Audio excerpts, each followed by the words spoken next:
Two moons switched planets while orbiting, a celestial event that defies our basic understanding of space.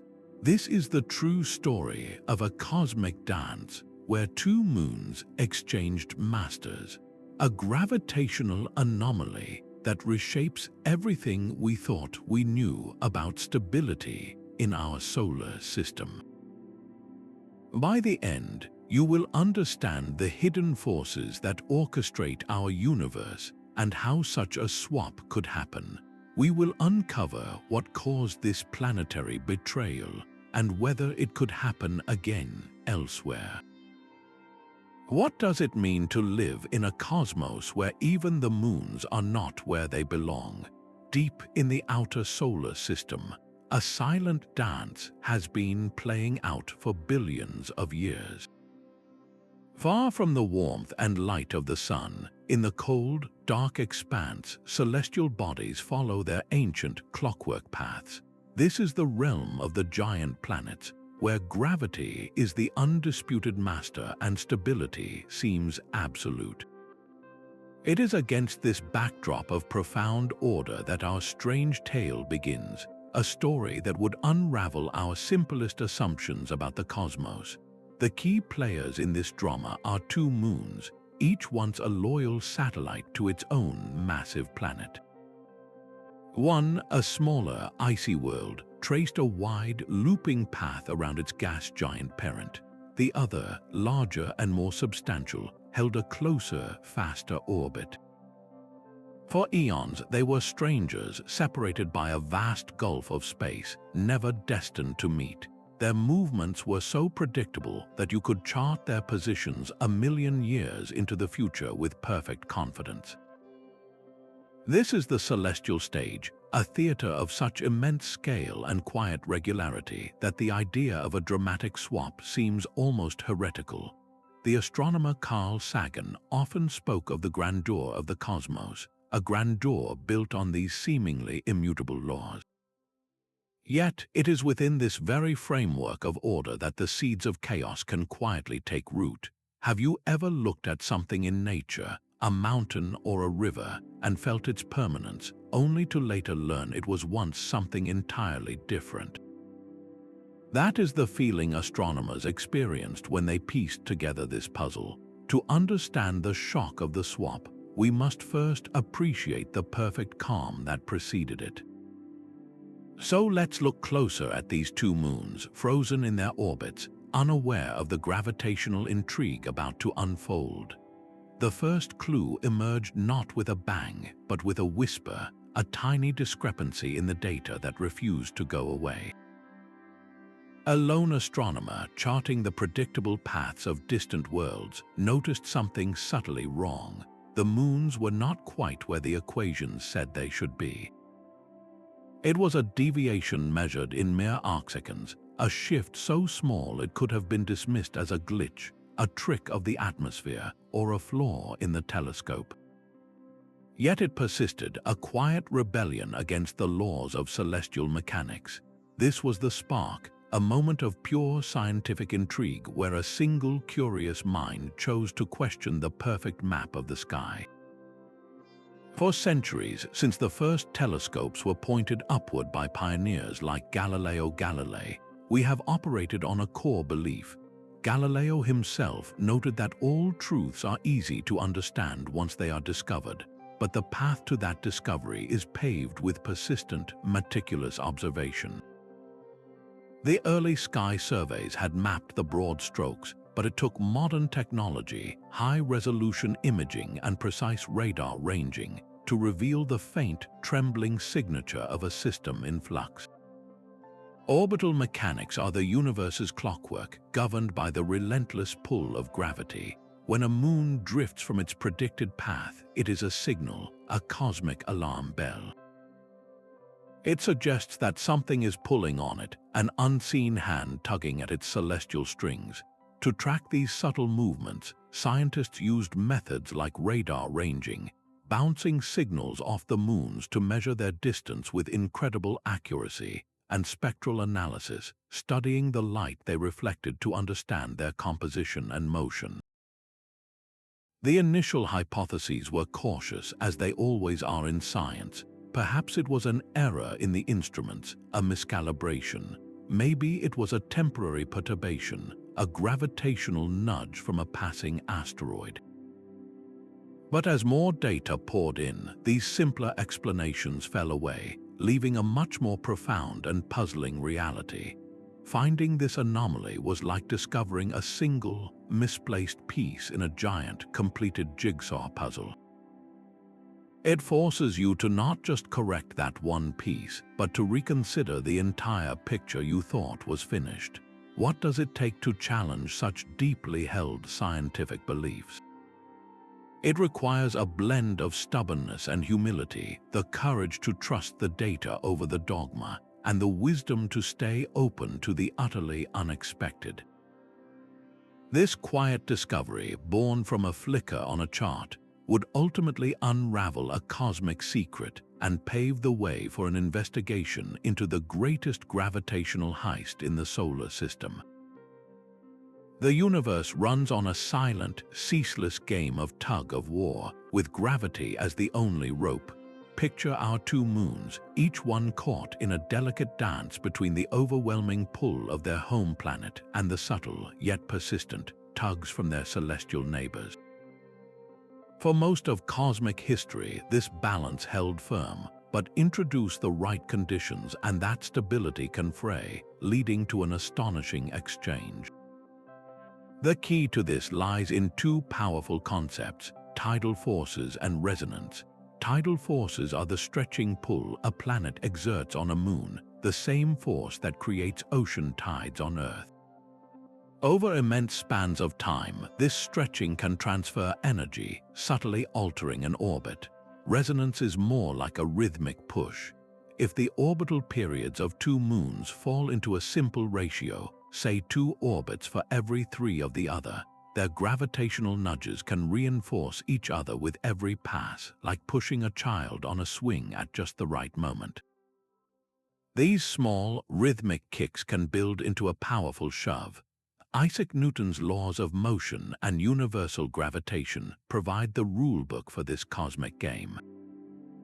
His equations show us that every single gravitational interaction, no matter how tiny, leaves a mark. A small perturbation today might be negligible, but over millions of years, it adds up, like a constantly dripping tap eventually filling a vast basin. This is how a seemingly stable system can be slowly primed for chaos. The mathematics behind a planetary capture or exchange is breathtaking. It hinges on a gravitational assist, a maneuver we use intentionally with our space probes. Think of a spacecraft swinging past Jupiter. It falls into the planet's gravity well, gaining tremendous speed as it whips around, and is then flung out on a new trajectory, having stolen a tiny bit of the giant planet's orbital energy. Now imagine 2 moons performing this dance with each other. During a close encounter, one moon could fall into the gravitational influence of the other, and through a complex transfer of energy, one moon loses orbital energy and falls closer to its planet, while the other gains that energy and is pushed outward, potentially into the grasp of the other world. The specific outcome depends on a celestial calculus of mass ratios, orbital eccentricities, and precise timing. It is a cosmic transaction of energy and momentum, a gravitational heist executed in slow motion.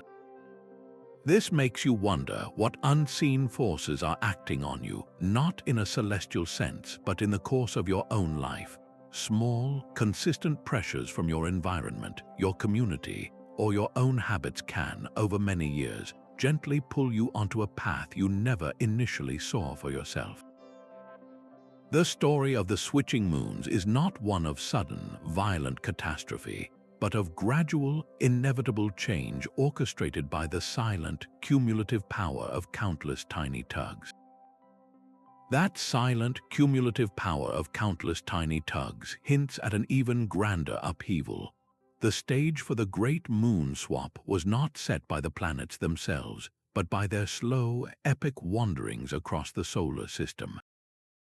We now know our cosmic neighborhood was not always arranged as it is today.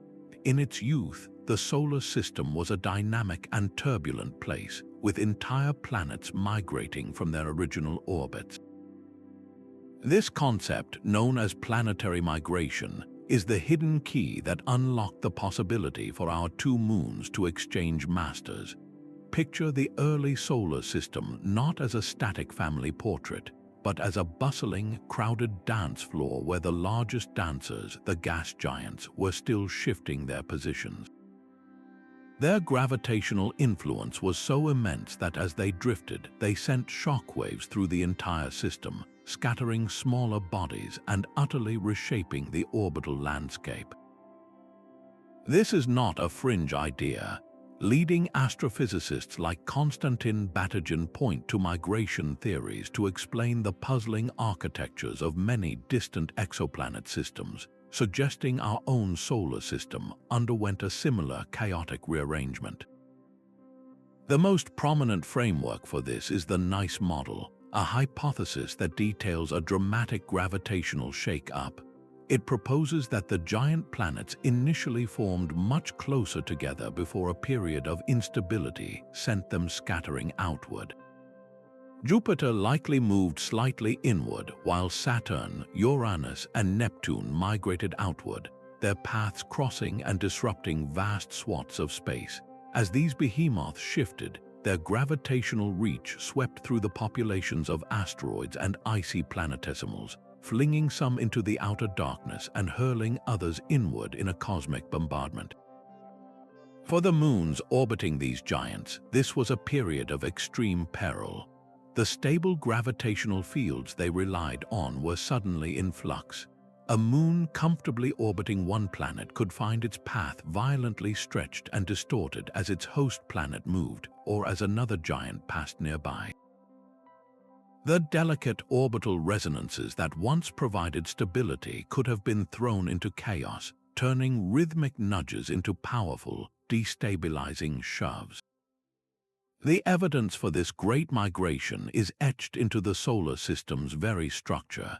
The peculiar distributions of objects in the asteroid belt and the Kuiper belt are like fossilized records of this ancient event, their orbits telling the story of a gravitational storm that passed through billions of years ago. Think of it as a grand reshuffling of seats in a crowded room. When a few large people decide to change their spots, everyone else is forced to adjust, and some end up in entirely new positions next to different neighbors. This cosmic reshuffling made the moons vulnerable.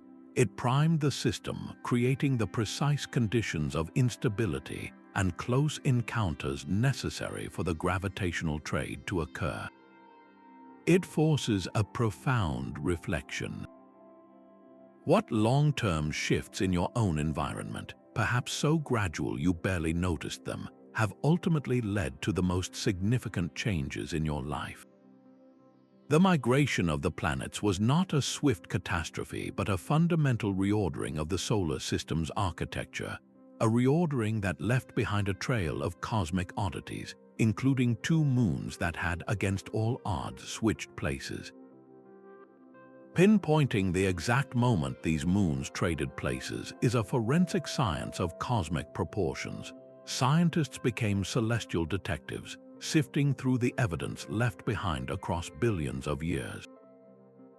The clues were not fingerprints or fibers, but the pockmarked surfaces of the moons themselves and the subtle, lingering wobbles in their modern-day orbits.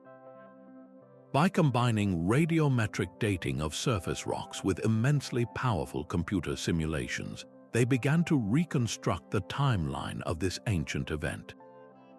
The method is a kind of reverse engineering, running the gravitational equations backward and forward in time, testing countless scenarios until the virtual orbits settle into the precise, slightly off patterns we observe today.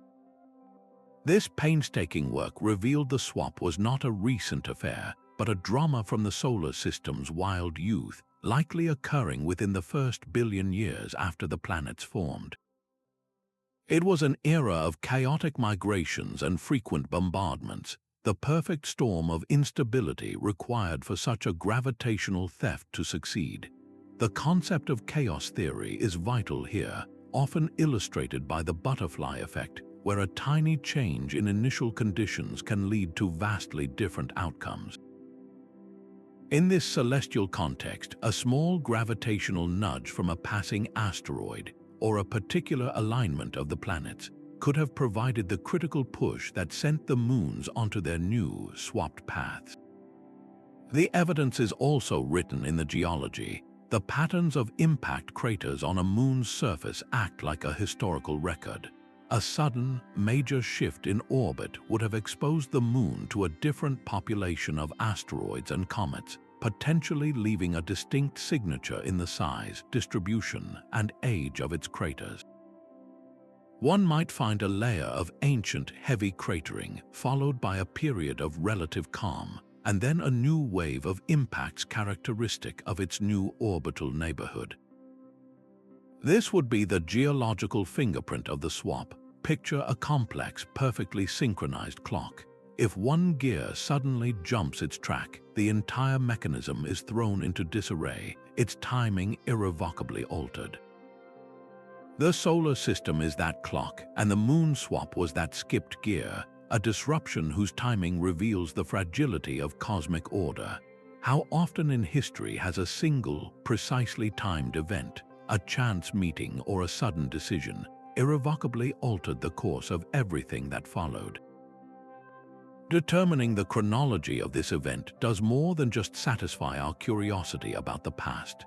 It anchors this bizarre occurrence to the broader narrative of our solar system's evolution, showing us that the calm we see today is the aftermath of a truly turbulent and dynamic beginning.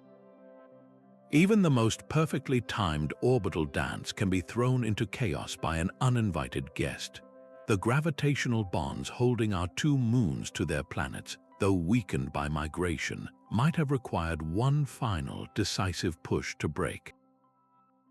That push could have come from a cosmic wanderer, a rogue object from the farthest reaches of the solar system. Far beyond the orbit of Neptune lies a vast reservoir of icy bodies known as the scattered disk, and even farther out, the hypothetical Oort cloud. From these distant, dark frontiers, gravitational nudges from passing stars or the galactic tide can occasionally send an object plummeting inward, a silent missile on a random trajectory through the realm of the planets. The gravity of such a perturber, even a relatively small one, can act as a catalyst. As it swings past a moon, its pull is brief but significant, a sharp tug on the celestial strings that can inject a burst of energy into the moon's orbit. Researchers who track near-Earth objects understand this power all too well. They note that while a direct impact is catastrophic, a near miss can be just as transformative over geologic time, subtly altering an orbit in ways that compound for millions of years. This is the mechanics of a gravitational nudge. A close encounter can directly alter a moon's angular momentum, which is the quantity that keeps it spinning around its planet in a stable loop. By adding or subtracting even a tiny amount of this momentum, the perturber changes the moon's orbital energy. It can make the loop more elongated or elliptical, pushing the moon to swing much closer to its planet at one end of its orbit and much farther away at the other. In the most extreme case, this added energy could be just enough to free the moon from its gravitational bond, effectively loosening the leash and allowing the complex dance with the other moon to finally culminate in a swap. Computer simulations of the early solar system show that such close encounters were not just possible, but statistically likely during the system's first billion chaotic years.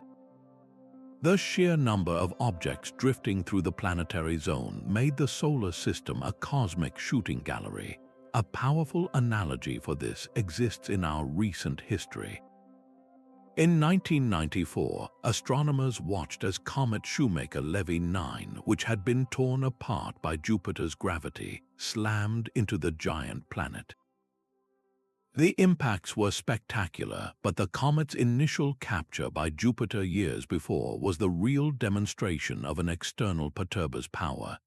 It showed how a random passerby could be snatched from its path and forced into a fatal dance, its destiny completely rewritten by a single, close encounter. This forces a deeply personal reflection.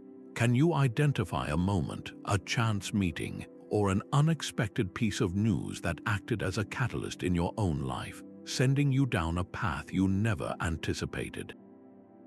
The story of the switching moons reminds us that we exist in a universe where random events from the distant darkness can, and do, reach across the void to reshape worlds.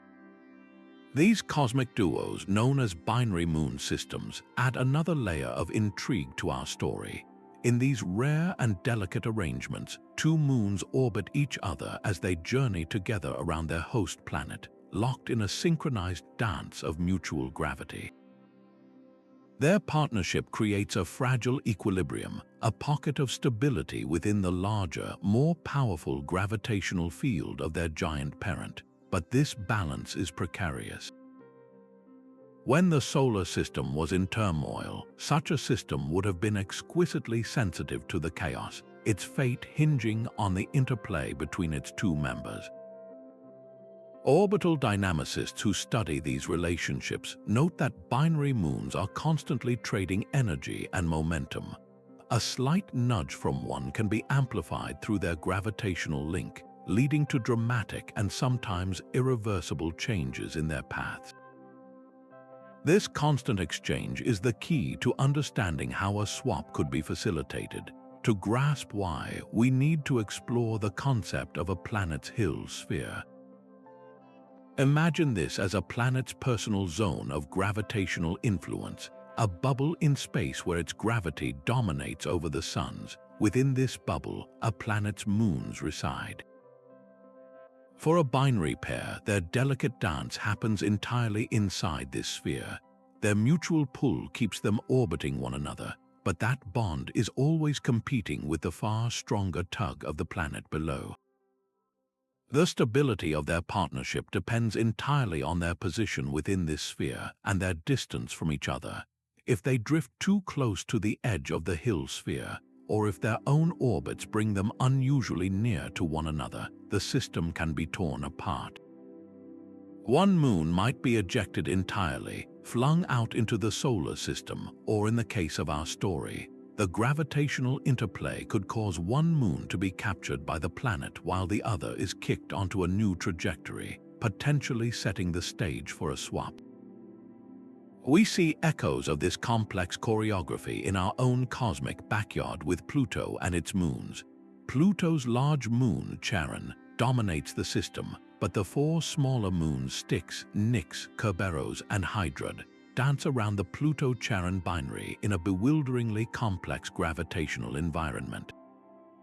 Their orbits are chaotic and unpredictable, tugged not just by Pluto but by Charon as well, demonstrating how multi-moon systems are inherently unstable over long timescales.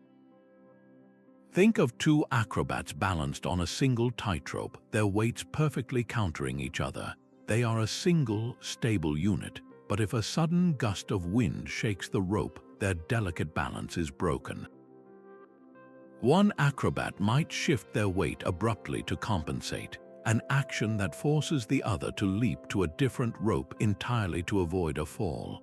This is the essence of the binary moon dynamic under stress. The external perturbations of planetary migration and passing objects acted like that gust of wind, and the moon's own gravitational link provided the mechanism for the dramatic leap. How do the most crucial partnerships in your own life require this kind of constant, subtle adjustment to maintain harmony against external pressures? The investigation into binary dynamics reveals that the Great Moon Swap was not a freak accident, but the likely outcome of a system pushed to its breaking point. The final, undeniable proof of this celestial exchange is written not in equations but in stone. The surfaces of the two moons are geological archives, their craters and plains preserving a billion-year record of their journey. To a planetary geologist, a moon's face is like a library of tree rings, where each impact scar tells a story of what was falling from the sky and when. The pioneering geologist Eugene Shoemaker famously said that the moon is a diary of the solar system. He meant that every mark, every layer of dust, is an entry chronicling a specific moment in cosmic history. By learning to read this diary, we can find the exact page where the moon's paths diverged. The primary technique for this is crater counting. The logic is beautifully simple. A surface exposed to space for a longer time will have accumulated more craters than a younger surface. By meticulously mapping the density and overlapping patterns of these craters, scientists can create a relative timeline of geological events. They combine this with stratigraphy, the study of rock layers, to determine the sequence in which different terrains formed. A vast, heavily cratered highland is clearly ancient, while a smooth, dark plain with few craters must be a more recent lava flow that resurfaced the area. Now apply this to our two swapped moons. If a moon suddenly changed its orbit, it would move through a different swarm of asteroids and comets. Its surface would bear the distinct signature of this transition. Imagine one moon originally orbited closer to its planet within a dense cloud of debris.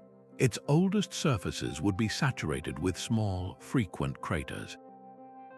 After the swap, it finds itself in a cleaner, more distant orbit.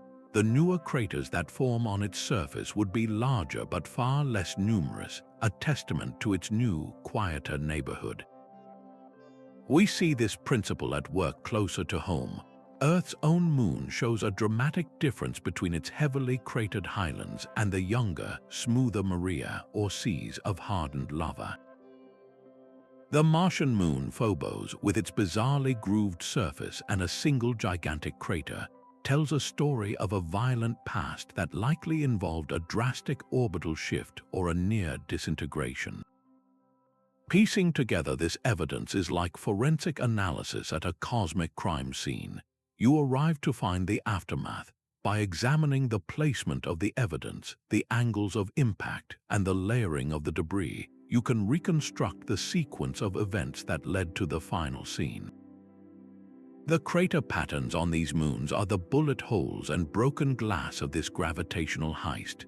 They allow us to point to a specific layer of rock and say, here, before this lava flow solidified, the moon was in one place, and after it cooled, the moon was somewhere else entirely. This geological testimony provides the tangible, physical proof that the orbital models and gravitational simulations are correct. It grounds a theoretical swap in the hard reality of scarred landscapes. It makes you wonder, what are the marks and layers in your own life that, when looked at with clear eyes, reveal the moments everything truly changed? The craters on these distant worlds are the permanent records of their long-forgotten journey, a journey that rewrote their destinies under a foreign sky. The relentless pull of gravity does more than just hold moons in orbit. It also stretches them, creating a subtle but powerful force that can, over eons, completely rewrite their trajectories. Think of the ocean tides on Earth, rising and falling each day in a rhythm dictated by the moon's gravitational tug.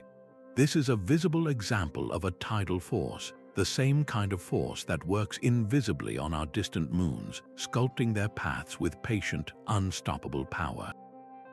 The key to this process is tidal friction. As a planet gravitationally stretches a moon, the resulting bulges and compressions create internal friction, which robs the system of energy. This lost energy has to go somewhere, and it is transferred, subtly altering the moon's orbit. In most cases, this causes a moon to slowly spiral outward, just as our own moon is gradually moving away from Earth at about the same speed your fingernails grow. But in the complex dance of multiple moons, this energy transfer can have far stranger consequences. pushing orbits into new configurations and, in rare instances, setting the stage for a complete exchange. The foundational work of physicists like James Clerk Maxwell, who unraveled the laws of electromagnetism and dynamics, showed that these kinds of persistent physical effects are not mere curiosities. They are fundamental engines of change in any dynamic system. To understand the swap, we must look at two specific tidal effects.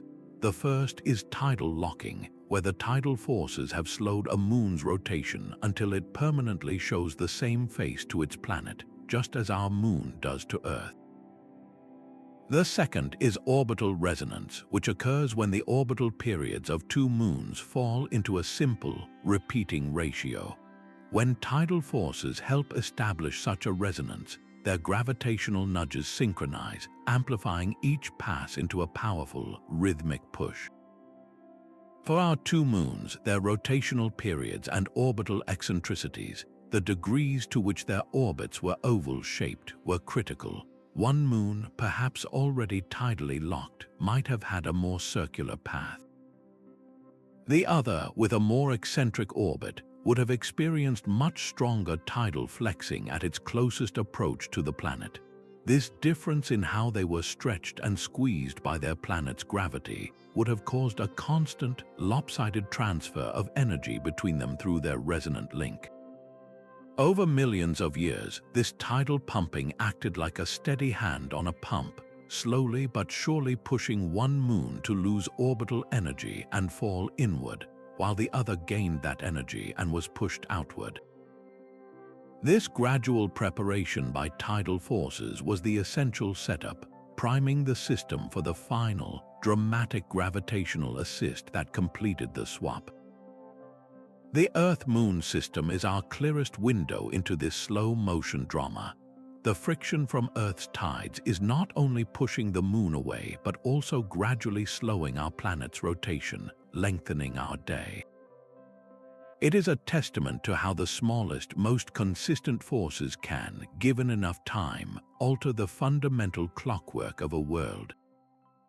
This makes you wonder, what are the tidal forces in your own life? What gentle, persistent pressures from your daily habits, your closest relationships, or your long-term goals are slowly, imperceptibly reshaping the path you are on? The story of the switching moons teaches us that the most dramatic shifts are often not the result of a single cataclysm, but the accumulated weight of countless, tiny, relentless tugs. This inherent unpredictability lies at the very heart of the moon swap. Chaos theory reveals that our solar system is not a perfect, predictable clock, but a dynamic and sensitive system where minute changes can cascade into cosmic revolutions. The pioneering mathematician Henry Poincaré first grasped this profound truth, discovering that even in a system governed by strict Newtonian laws, the gravitational interplay of three or more bodies can produce wildly unpredictable outcomes. A tiny shift in the position of an asteroid, a nudge so small it would be immeasurable, could have been the very trigger that, over millions of years, set the two moons on their inevitable collision course with destiny. This is the butterfly effect transposed to a solar system scale, where the flap of a wing in the distant past could orchestrate a planetary betrayal in the future. Scientists who model these long-term dynamics confront this chaos directly through a process called orbital integration, running immensely complex computer simulations to trace planetary paths. Their work is complicated by the Lyapunov time, a specific measure of how quickly small errors in their initial measurements grow. For our solar system, this time is estimated to be around 5 million years. This means any minuscule uncertainty in our data today, perhaps the precise mass of a distant Kuiper belt object, renders our detailed predictions of planetary orbits utterly meaningless beyond that horizon. We can be confident in the broad strokes, but the fine details are lost to chaos. This is eerily similar to weather forecasting on Earth, where our 7-day forecasts are reasonably accurate, but attempting to predict the specific weather on a particular day 50 years from now is a fool's errand. The same fundamental limitation applies to the cosmos. We can run thousands of simulations of the early solar system, and while they often produce a moon swap, the exact timing and the specific catalyst differ in every single run. This does not mean the event was random, but that it was one of many possible outcomes within a chaotic framework. The surprising stability of the inner planets, Mercury, Venus, Earth, and Mars, over billions of years is not a sign of perfect order, but rather a testament to their relative isolation from the gravitational storm that raged among the giants. Their orbits are chaotic too, but on a much longer timescale. How do you navigate your own life knowing that a single, unforeseen conversation or a chance encounter tomorrow could alter your path in ways you cannot possibly foresee? Embracing this cosmic chaos does not lead to despair, but to a deeper awe. The Great Moon Swap was not a flaw in the universe's design, but a magnificent expression of its true, dynamic, and unpredictable nature. Our own solar system's ancient drama was not a singular performance. If two moons could trade places here, then the same gravitational ballet is almost certainly being performed under alien suns. The stage for these cosmic exchanges is vast, encompassing the thousands of exoplanets we have discovered, many of which are gas giants orbiting in the habitable zones of their stars. The emerging field of exomoon science is now asking a thrilling question. Could we find evidence of moon swaps in these distant systems? The methods are subtle, relying on the most delicate measurements. Telescopes like Kepler and the James Webb Space Telescope do not see these moons directly. Instead, they look for the fingerprints of their gravity. One key technique involves transit timing variations. When a planet passes in front of its star, it causes a predictable dip in starlight. But if that planet has a moon, the moon's gravity tugs the planet slightly, making the transit occur a little early or a little late. A system that has undergone a moon swap would likely show strange, long-term rhythmic anomalies in this timing, a signature of orbits that were violently reshuffled in the past.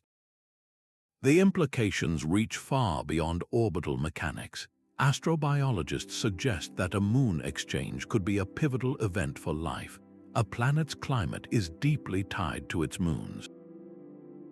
Swap a small, distant moon for a large, close one, and you might transform a calm world into one with extreme tides, driving intense volcanic activity through tidal heating, or stabilizing a planetary axis to create seasons conducive to life.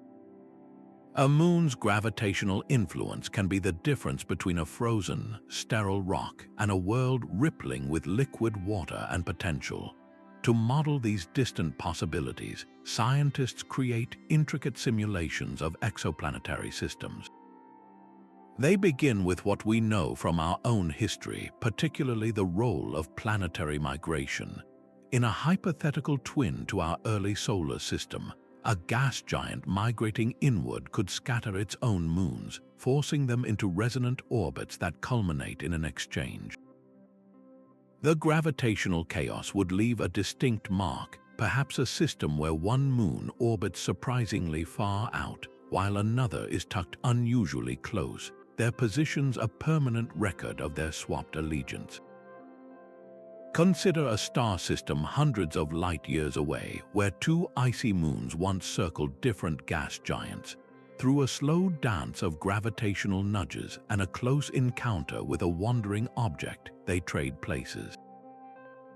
The larger moon now orbits a new master, its gravitational pull suddenly stirring a previously quiet ocean on a nearby rocky world, perhaps awakening chemical processes that lead to life. This is not just fantasy, it is a plausible scenario based on the universal laws of physics we observe right here. What does the potential for such events across the galaxy tell us? It suggests that the forces of chaos and order, of instability and rearrangement, are not unique to our corner of space. They are a fundamental part of cosmic evolution, written into the fabric of every disk of dust and gas that collapses to form a star and its planets. The great moon swap in our past becomes more than a local curiosity. It becomes a template, a single data point hinting at a galaxy filled with wandering moons, each with a story of gravitational intrigue waiting to be read in the faint, flickering light of a distant star. Johannes Kepler spent years wrestling with a single planet, Mars, convinced its orbit must be a perfect circle. The data, painstakingly recorded by his predecessor Tycho Brahe, refused to cooperate. His circles failed, his ovals failed, until he finally surrendered to the evidence and discovered the truth. The orbit was an ellipse. This breakthrough shattered a 2,000-year-old belief in celestial perfection, revealing a universe governed by elegant yet unexpected mathematical relationships. His own words capture this quest for simplicity. Nature uses as little as possible of anything. This struggle is the very soul of scientific progress. Our comprehension of orbits is not a static truth, but a story of continual refinement, a narrative that directly shapes how we could even recognize a moon swap as possible. For centuries after Kepler, Isaac Newton provided the why, his law of universal gravitation giving a physical cause for those elliptical paths. His equations were so powerful they could predict the motions of planets and moons with stunning accuracy for over 200 years. Yet, even Newton's masterpiece had its subtle flaws, tiny discrepancies that future generations would need to explain. The orbit of Mercury, for instance, precessed, its elliptical path slowly rotating around the Sun in a way that Newtonian gravity could not fully account for. This was a Kepler moment for a new age, an anomaly begging for a deeper theory.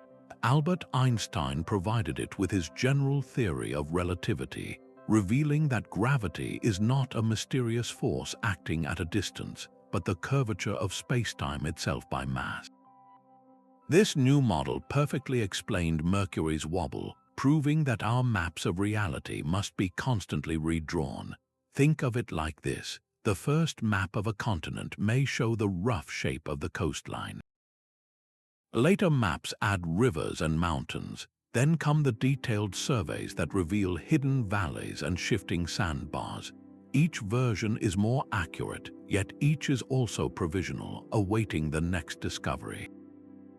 Kepler gave us the coastline, Newton charted the mountains, Einstein revealed the hidden valleys of curved spacetime. This evolving understanding is what allows us to look at two moons and not just see their current paths, but to model their ancient gravitational dance, to run the cosmic clock backward and witness the swap.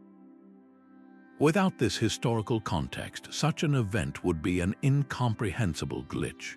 With it, it becomes a thrilling validation of our ever-deepening grasp of cosmic law. When was the last time you encountered a piece of information that fundamentally reshaped a long-held belief?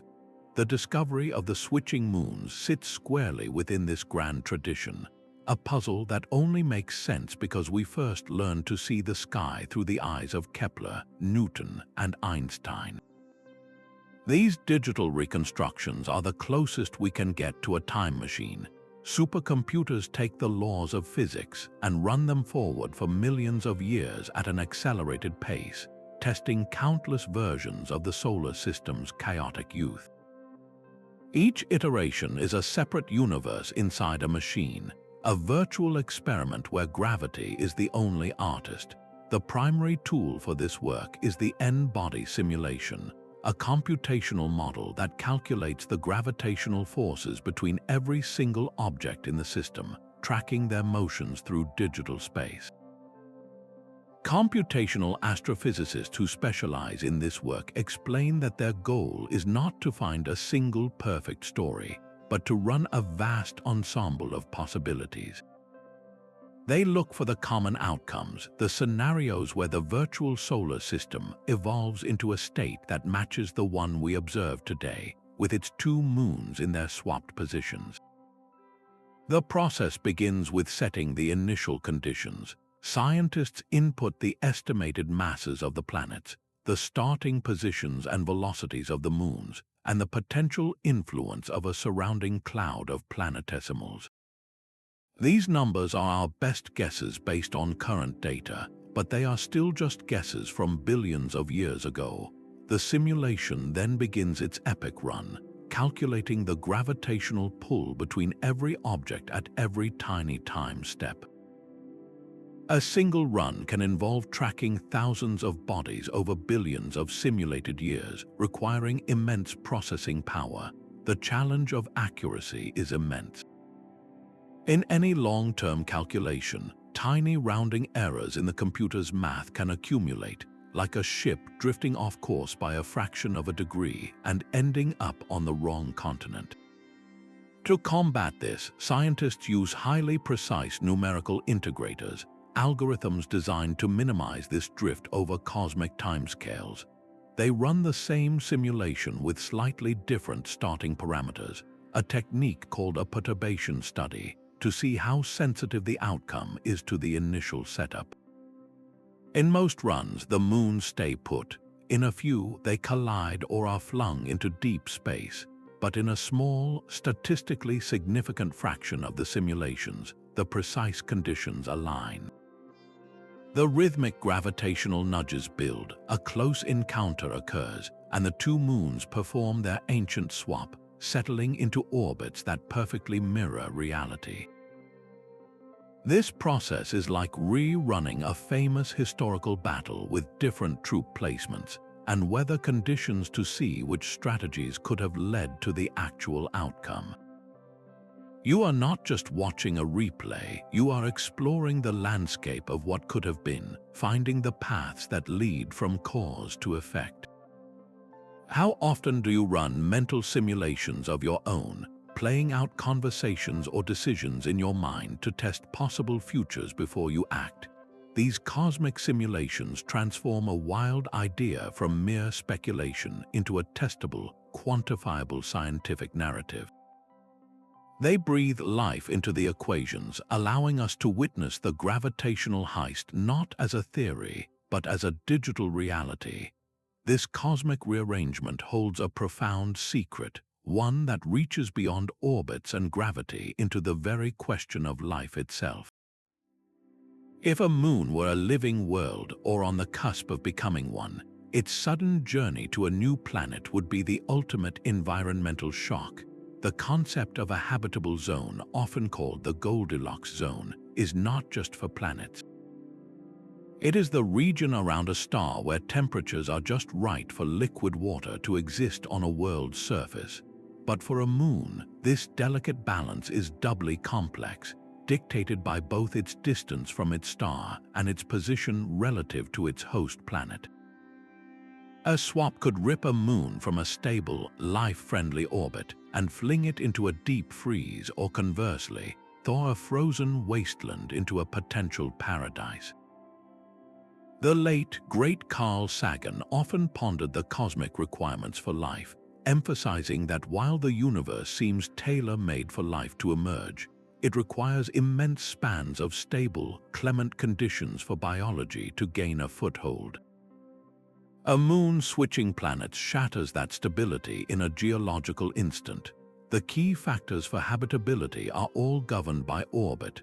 Tidal heating, the internal warmth generated by gravitational stretching, is a prime example.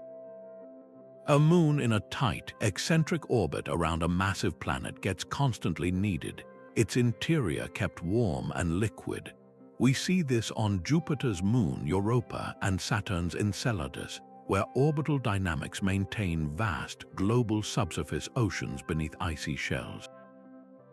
A swap that places that moon into a wider, more circular orbit around a smaller planet would shut off that internal furnace, causing its oceans to slowly freeze solid. Conversely, a frozen moon moved closer to a gas giant could suddenly awaken with volcanic and hydrothermal activity, creating new habitats in the deep. Atmosphere retention is another critical factor. A moon needs sufficient gravity and a protective magnetic field to hold onto a life-sustaining atmosphere. A shift in orbit could expose it to a more intense solar wind or the brutal radiation belts of its new parent planet, stripping away its air and bombarding its surface with sterilizing particles. Even the simple amount of light it receives would change, altering surface temperatures and the potential for photosynthesis. Think of a shade-loving plant suddenly placed in direct, blazing sunlight. It withers and dies, unable to adapt to the rapid shift. Yet, a sun-starved seedling moved into the light might finally burst into growth. The survival of either depends entirely on the nature of the change and the inherent resilience of the organism. This biological dimension transforms the moon swap from a celestial curiosity into a story of cosmic life and death. How do you navigate the sudden, unexpected shifts in your own environment? Those moments that force you to either adapt with innovation or risk being left behind. The potential for life on these wandering moons hangs in the balance of gravity's unpredictable dance, reminding us that the conditions for biology are a fragile gift, easily given and just as easily taken away by the cosmos. Long before telescopes pierced the night, humanity looked up and saw a storybook. Every shift in the heavens was a line in an epic poem, a movement of gods, a portent of change. If ancient cultures had witnessed the great moon swap, they would not have seen gravitational perturbations. They would have seen a divine betrayal, a celestial coup written in fire across the sky. The heavens were alive with intention. A comet was a messenger, an eclipse a dragon swallowing the sun, and the steady march of planets the footsteps of deities. The Greeks told of Helios driving his sun chariot across the sky, of Artemis pulling the moon on her silver bow. In their myths, the gods could move the stars themselves on a whim. A moon changing its allegiance would be a tale of Promethean rebellion, where one lunar spirit stole the fire of another's orbit to claim a new throne.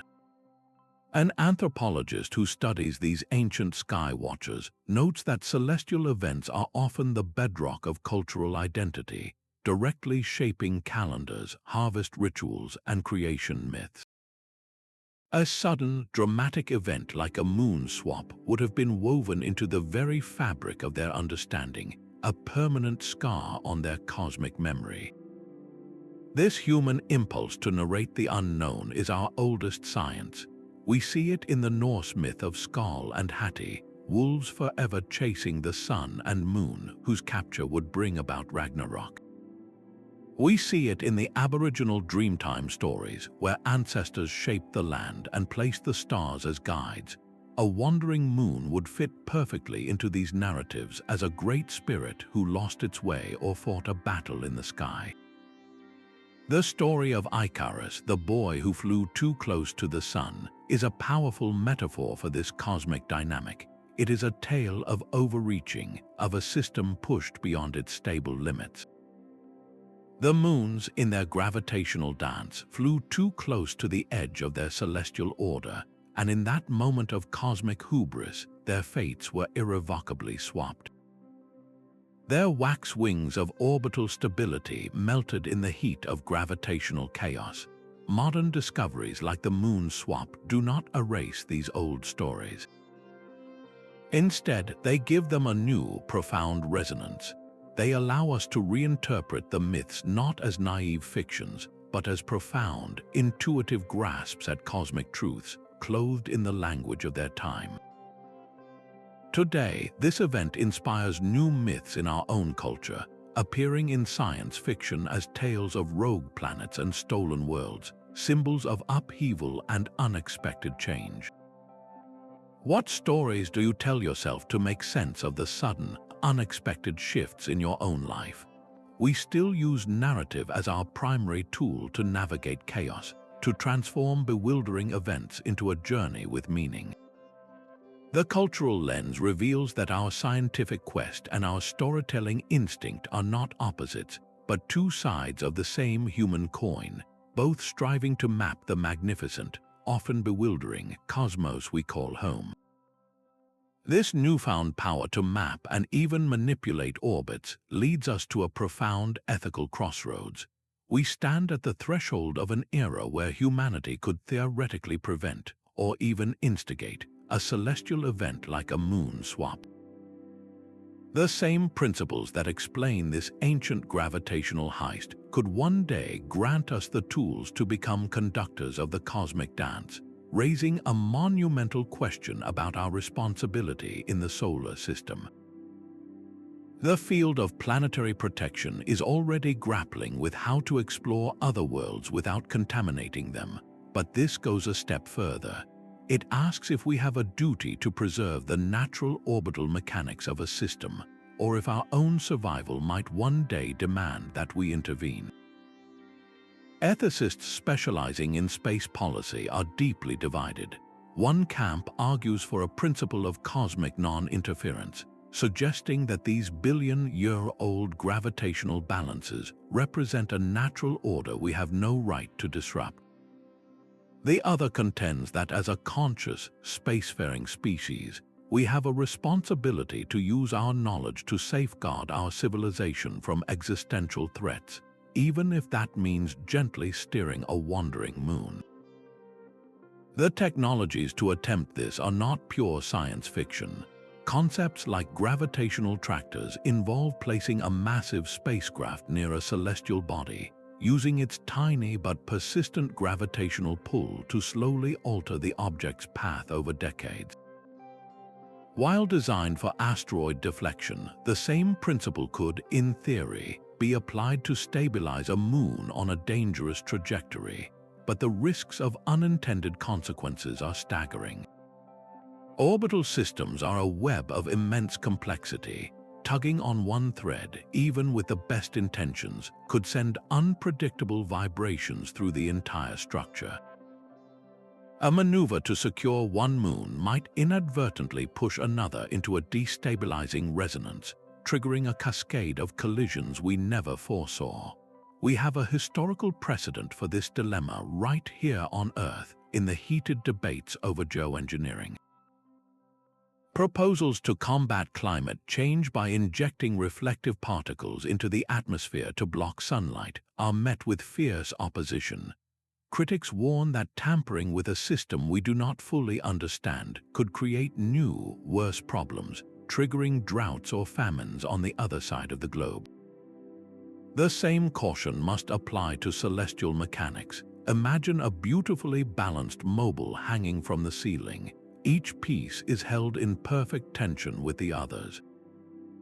If you reach out and move just one piece, even a little, the entire assembly shudders and reconfigures, sometimes in ways you cannot easily reverse. The solar system is that mobile, but on an infinitely grander and more complex scale. So we are left with a deeply personal reflection. Where do you draw the line between prudent stewardship and dangerous meddling? Does our ability to change a system automatically grant us the wisdom to do so? The story of the switching moons is no longer just a tale of the distant past. It is a mirror held up to our future, challenging us to define our role. Will we be passive observers of the cosmos or active participants in its unfolding story? The silent gravitational influence of a passing crowd can reshape the most stable of paths. Our two moons, locked in their delicate dance, were not isolated actors on an empty stage. Their fate was also written by countless invisible players, a vast population of asteroids and comets whose collective gravity added a constant, low hum of chaos to the system. These small bodies, the cosmic debris left over from the solar system's formation, act as gravitational modifiers, their subtle tugs capable of steering moons onto new trajectories over geologic time. Far beyond the orbit of Neptune lies the Kuiper Belt, a vast disk of icy worlds, and even farther out, the hypothetical Oort cloud, a spherical shell of frozen objects reaching nearly halfway to the next star. From these distant reservoirs, gravitational nudges from passing stars or the Milky Way itself can send objects plummeting inward, turning them into celestial wanderers on paths that cross directly through the realm of the planets. Dynamicists who model these interactions calculate that while a single asteroid flyby might have a negligible effect, the cumulative impact of thousands of such events over 1 billion years is anything but. It is a statistical certainty that some of these objects passed close enough to our two moons to impart a meaningful gravitational nudge. The numbers are staggering. Simulations of the early solar system suggest flybys within a critical distance occurred with surprising frequency, perhaps once every few 100,000 years for any given moon. Each close encounter acts as a tiny transaction of momentum. A comet swings past, its gravity pulling on the moon for days or weeks, a persistent tug that either adds or subtracts a minuscule amount of energy from the moon's orbit.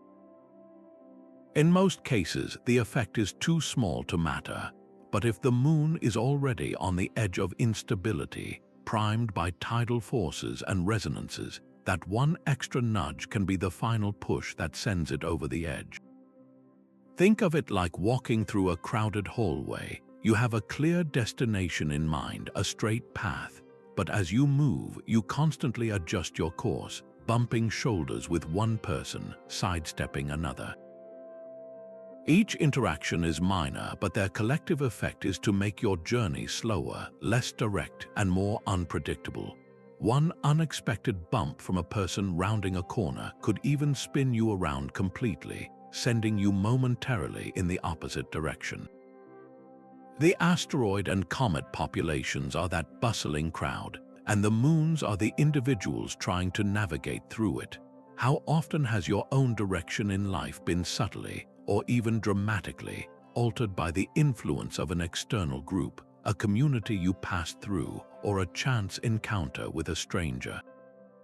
This intricate link underscores a profound truth about our solar system. No moon, no planet exists in true isolation. The gravitational web connects the farthest, frozen fragment in the Oort cloud to the orbital dance of the largest gas giant, reminding us that chaos is a collective enterprise. A planet's magnetic field is far more than a simple compass. It is a vast dynamic force field, a magnetosphere that extends thousands of miles into space, creating an invisible fortress that shapes the very environment its moons travel through. While gravity is the dominant hand guiding a moon's path, this magnetic presence adds a subtle, secondary layer of influence, a kind of cosmic friction or push that can, over eons, alter the grand celestial dance. Heliophysicists who study the sun's influence on space weather point out that a strong planetary magnetosphere is a maelstrom of charged particles trapped in intense radiation belts. When a moon orbits through this turbulent region, it experiences a drag, a resistance akin to wading through water instead of moving through empty air. This is the Lorentz force in action, a fundamental electromagnetic effect. If a moon has a conductive interior, perhaps a molten metal core, or even a thin, ionized atmosphere, the moving magnetic field of the planet induces electric currents within it. These currents, in turn, create their own magnetic fields that push back against the planet's field, resulting in a tiny but persistent force that saps orbital energy. The most dramatic example of this is Jupiter's volcanic moon, Io. Its orbit is squeezed by the gravitational resonance of its neighboring moons, but its intense volcanic activity is directly powered by Jupiter's colossal magnetic field. The magnetic induction heats Io's interior like a microwave, turning it inside out and fueling the most volcanically active body in the solar system. This tremendous heating affects the moon's internal structure and even its gravitational field, creating a feedback loop that subtly influences its orbital evolution over astronomical timescales. A milder version of this occurs closer to home. Earth's magnetic field protects our artificial satellites from the worst of the solar wind, but it also exerts minute forces on them. Mission controllers must account for this magnetic drag with occasional station-keeping maneuvers to maintain a satellite's precise orbit, a small-scale demonstration of a principle that operates on a planetary scale over billions of years. These magnetic interactions are the silent, unseen partners in the gravitational tango. They work in the background, a constant, gentle pressure that either reinforces stability or slowly encourages drift. What are the invisible fields in your own life that provide a protective shield, and which ones create a subtle, persistent drag on your progress? The stability of an orbit, like the path of a life, is never governed by a single force, but by the complex and often hidden interplay of them all. The silent push of a magnetic field is one clue, but the final proof will come from missions built to listen to gravity's quietest whispers. Upcoming voyages to the outer planets are not merely explorers, they are celestial detectives dispatched to a billion-year-old crime scene, armed with tools of exquisite precision. The European Space Agency's Jupiter Icy Moons Explorer, known as JUICE, and NASA's Lucy mission, while targeting different destinations, share a common ambition to read the life stories written in orbital paths and icy surfaces. Their advanced instruments will test the moon swap hypothesis not by witnessing the event itself, but by gathering the forensic evidence it left behind. Mission planners describe these spacecraft as time machines, capable of looking into the deep past by measuring the present with unprecedented accuracy. A laser altimeter, for instance, fires pulses of light at a moon's surface, timing their return to map its topography down to the centimeter. By repeating these measurements over years, scientists can detect the tiny, rhythmic flexing of a moon as it orbits, a direct window into its internal structure and the gravitational forces acting upon it. Even more sensitive are gravity gradiometers, which measure infinitesimal variations in a planet's gravitational pull across different parts of a moon's orbit. These subtle tugs reveal hidden masses beneath the surface, like buried oceans or dense metal cores, and precisely track how a moon's path is being altered by the gravity of its siblings. The ultimate prizes for such investigations are the ice giants, Uranus and Neptune. Their moon systems are pristine laboratories of orbital dynamics, largely unexplored and thought to be frozen in a state that perfectly preserves the chaos of their formation. A future mission to Uranus could find moons locked in resonances that are just beginning to destabilize, or capture the gravitational signature of a past exchange etched into their current positions. Sending a probe there is like arriving at a crime scene decades later, but finding that the evidence has been perfectly preserved in ice, waiting for a detective with the right tools to interpret it. How do you prepare for a discovery that could fundamentally rewrite a chapter of a story you thought you knew? These missions represent a profound hope, an investment in the idea that the universe's greatest secrets are not locked away forever, but are waiting for the right moment and the right technology to be revealed. That stable sky above us is a comforting illusion, a canvas of permanence we have painted for millennia. Learning that even the moons are not where they belong forces a quiet but profound psychological tremor, a crack in the foundation of our cosmic home. For generations, we have looked upward for constancy, using the fixed rhythms of the heavens to build our calendars, navigate our world, and anchor our myths. The revelation of a celestial swap shatters that anchor, replacing a clockwork universe with one of dynamic, unpredictable flux. This is more than an astronomical curiosity. It is a shift in our collective consciousness, forcing us to reconcile our deep-seated need for order with a cosmos that thrives on change. Psychologists who study our relationship with space point to phenomena like the overview effect, the profound cognitive shift reported by astronauts when they see the Earth as a fragile, isolated blue marble against the black void. That experience instantly recontextualizes borders, conflicts, and human endeavors, revealing their smallness against a vast, impersonal cosmos. The knowledge of wandering moons induces a similar, if slower, shift.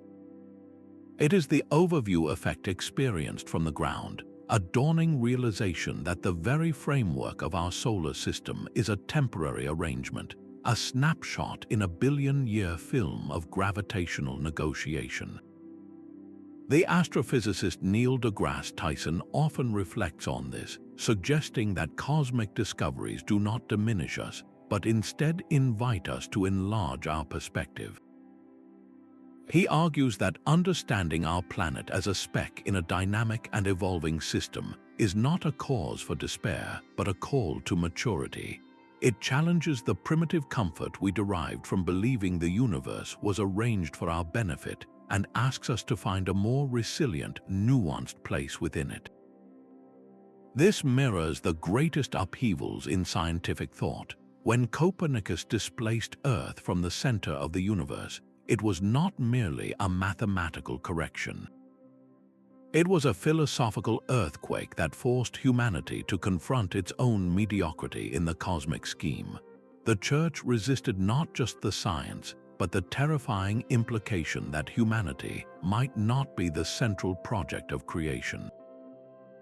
The discovery of wandering moons is a modern echo of that Copernican trauma, reminding us that our local neighborhood is also subject to the same grand, impersonal forces that shape the galaxy. Studies on how space news affects the public mood reveal a fascinating duality. The same announcement that inspires awe and wonder in one person can trigger existential anxiety in another. The image of a pristine, eternal night sky is a psychological touchstone. To learn it is an ever-changing tableau can feel like losing a fundamental reference point. It is the difference between living in a sturdy, ancestral home and realizing you live on a raft drifting down a powerful river. The initial feeling is one of instability, but the long-term perspective can be one of incredible freedom and adventure.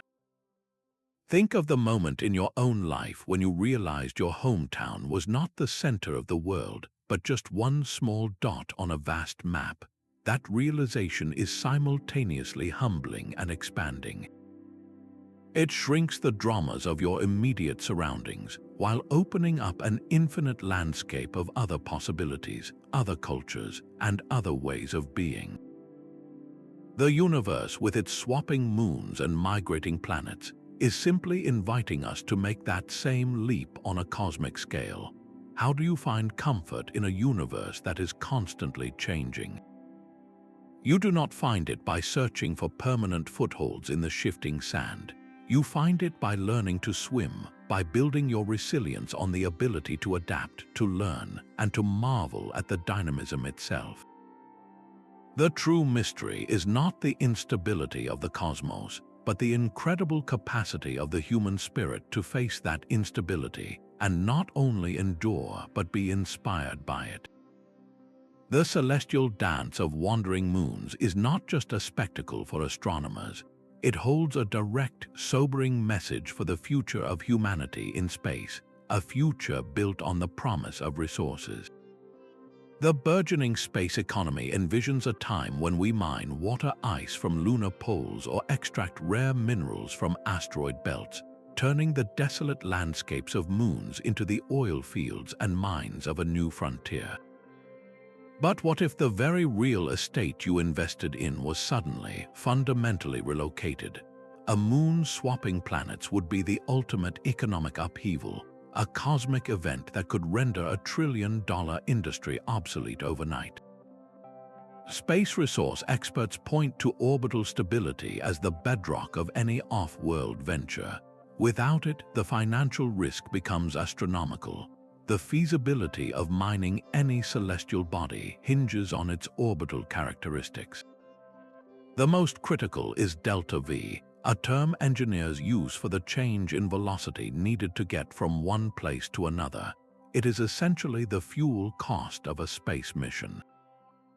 A moon in a stable, predictable orbit around a single planet has a consistent delta V, allowing for precise calculations for supply runs and cargo transports. Now picture a moon that suddenly finds itself orbiting a new master. Its orbital distance could drastically increase, pushing the delta V requirements beyond economic viability. The journey that once took weeks might now take years, and the cost of shipping a single ton of water ice could skyrocket, turning a profitable operation into a financial black hole. Conversely, a swap could thrust a moon inward into a more intense radiation environment. The powerful magnetic fields of a gas giant like Jupiter create lethal radiation belts that would fry electronics and endanger any human workers, requiring unimaginably expensive shielding and making automated mining prohibitively difficult. The infrastructure you built, the habitats, the processing plants, would suddenly be in the wrong neighborhood, facing existential threats they were never designed to withstand. This is not unlike a gold rush town in the Old West, a bustling community built around a single, rich vein of ore. When the mine plays out or a new, richer strike is found elsewhere, the town is abandoned almost overnight, leaving behind empty buildings and broken dreams. The ghost towns of the solar system would be the silent, frozen mining bases on a moon that gravity had stolen away. The investors and engineers who backed such a venture would face total loss, a cautionary tale written in the unforgiving laws of orbital mechanics.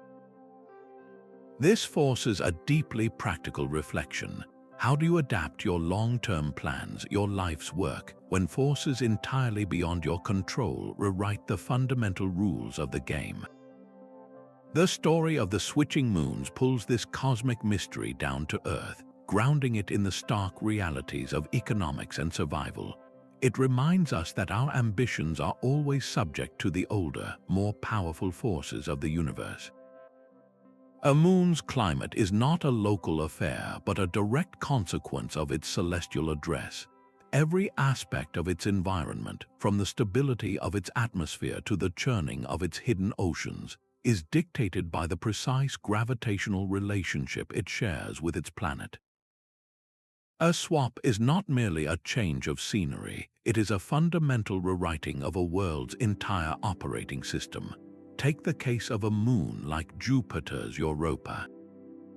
Its fractured, icy shell hides a global ocean kept liquid by immense tidal heating. The gravitational pull from Jupiter and its sister moons constantly squeezes and stretches Europa's interior, generating enough warmth to prevent the ocean from freezing solid. This makes it one of the most promising places in our solar system to look for life. But if this moon were suddenly swapped to orbit a smaller, more distant world, that internal furnace would shut down. The tidal forces would weaken, the heating would cease, and that vast, potentially life-giving ocean would slowly turn to a solid, silent block of ice. Conversely, a frozen moon moved into a tighter, more eccentric orbit around a gas giant could be thawed into activity, its icy shell cracking as new geysers and volcanoes erupted from the sudden infusion of gravitational energy. The orbital parameters of eccentricity and inclination become the master controls for a world's thermostat. A more elliptical orbit means a moon experiences extreme temperature swings, swinging close to its planet for a blast of tidal heat before receding into a deep freeze. A high orbital inclination can expose the poles to more direct sunlight, melting ice caps and altering global weather patterns in a planetary scale climate shift. Experts who model climates on distant exoplanets have shown that orbit is the single most important factor for long-term habitability, more critical than the star's type or the planet's composition. A stable, circular orbit in the habitable zone provides the consistent conditions life needs to emerge and evolve. A chaotic or shifting orbit introduces violent climatic oscillations that can sterilize a world. This relationship is governed by powerful feedback loops. A slight orbital change that increases surface temperature can melt polar ice caps. Because ice is highly reflective, its loss means the surface absorbs more sunlight, warming the planet further and melting even more ice in a vicious cycle. On the other hand, a shift that triggers global volcanic activity could pump so much ash and aerosol into a thin atmosphere that it triggers a runaway ice age, locking the world in a permanent deep freeze. We can see a version of this on Earth. If our moon's orbit were significantly more elliptical, the gravitational pull on our oceans would become extreme. The tides would be colossal, with walls of water crashing across coastal regions daily. This constant churning would radically alter ocean currents, which are the primary drivers of our global climate. The familiar weather patterns that support our agriculture and civilizations would be thrown into chaos, demonstrating how intimately our own climate is tied to a single, stable lunar orbit. This is akin to a lush, tropical rainforest slowly transforming into a windswept desert, not over millennia, but in a geological instant. The entire ecosystem, built over eons of stable conditions, would collapse, unable to adapt to the rapid and fundamental change in its environment. What small, seemingly insignificant shift in your own daily routine has, over time, led to a complete transformation in your health, your relationships, or your outlook? The climatic consequences of a moon swap reveal that the cosmic dance of gravity is not an abstract ballet, but a force that holds the power of life and death over entire worlds. Gravity's invisible partner might have been a silent architect in this cosmic rearrangement. We have mapped the gravitational pull of planets and moons, but what about the influence of something we cannot see? The universe is filled with dark matter, a mysterious substance that does not emit or reflect light, yet exerts a powerful gravitational force. This unseen mass, which makes up most of the matter in the cosmos, could have subtly guided the dance of our two moons.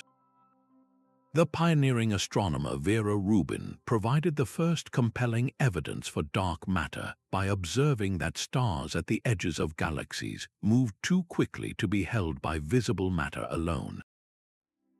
Her work revealed that galaxies are embedded within vast, diffuse spheres of this invisible material, halos that extend far beyond their luminous edges. If our solar system moves through a local cloud of dark matter, even a tenuous one, its collective gravity would have acted as a constant background force. Over billions of years, this force could have gently tweaked the orbits of the moons, slowly pumping energy into their dance or altering their resonant frequencies. The densities would be incredibly low, but the cumulative effect over the age of the solar system is far from negligible. Imagine a grand, slow-motion pendulum swinging in a room. Now picture billions of tiny, unseen hands, each giving it the most minuscule nudge with every pass. Individually, each touch is meaningless, but collectively, over millions of swings, they could change the arc of the pendulum entirely. This is how dark matter might have worked on the moons, an imperceptible pressure that helped push a fragile system past its breaking point. Current research is now actively searching for these subtle signatures.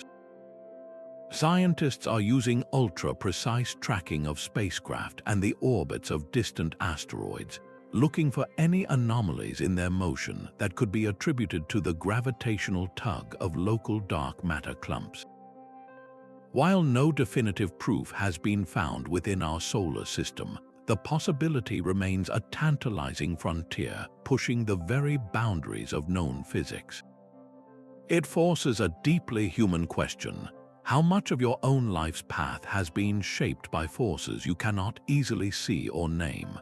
The quiet guidance of intuition, the unexpected hand of luck, or the slow, cumulative pressure of your environment. These are the dark matter of human experience, invisible yet undeniably shaping the trajectory of your journey. The story of the switching moons grows even richer when we admit that most of the universe's influence remains hidden in the dark. This cosmic dance of wandering moons is not just a mystery for scientists, it is a perfect classroom for the next generation. The tale of the two moons that switched planets transforms abstract orbital mechanics into a gripping story, a celestial whodunit that makes the forces of gravity feel real and immediate. Educators have found that anchoring lessons in such real-world puzzles dramatically increases student engagement and retention. When a student builds a digital simulation to recreate the gravitational heist, they are not just memorizing formulas. They are stepping into the role of a celestial detective, applying Newton's laws of motion and universal gravitation to solve a billion-year-old mystery.